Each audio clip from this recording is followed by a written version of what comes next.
Introduction. Imagine that you've just crashed your car into a ravine. You're pinned in the wreckage, you need to get out of there, and you need to do it quickly.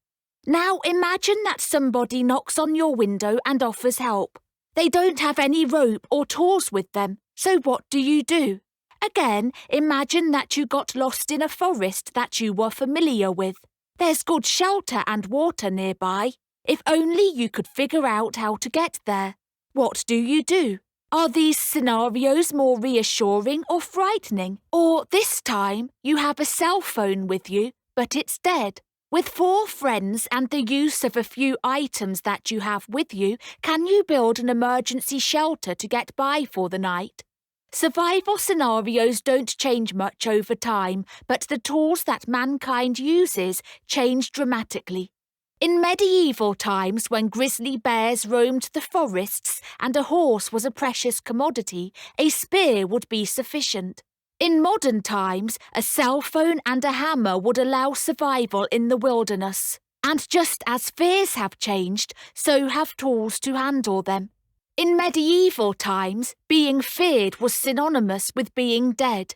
In modern times, you can use your fears as motivation or use them as an excuse for why you don't do something necessary to survive. Our society has become accustomed to living in cities. An urban environment is easy to understand, predictable and comfortable. The only time most people make use of the wilderness is when they go camping, which has become a glorified hobby. When it comes time to survive in the wilderness, people find themselves lost and confused, with no idea how to get back to their comfy city lifestyle. So what's the solution? There's no way to prepare for every situation in life. Life loves throwing random curveballs at you, but if you prepare enough to handle the worst-case scenario, your comfort level will never shrink. When you think about it, there are no inherently useful skills. A neurosurgeon's ability to handle a life-threatening emergency is completely different from a mechanic's ability to fix your car. When an accountant's car stalls on the side of the highway, no ledger system can be of any use to them.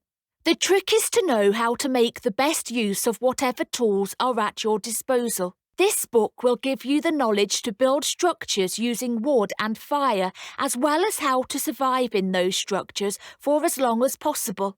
It will teach you how to wrap a fever blister with rice paper or gauze strips, what type of fire is best for pitching a tent on high winds, and how to avoid getting caught in a thunderstorm with no shelter.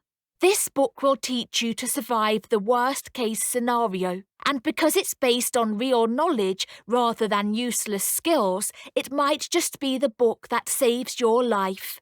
When you stop to think about it, survival is just a combination of all of your skills. Without any plan of action, someone lost in the wilderness with no survival skills will likely die from exposure, dehydration, or starvation.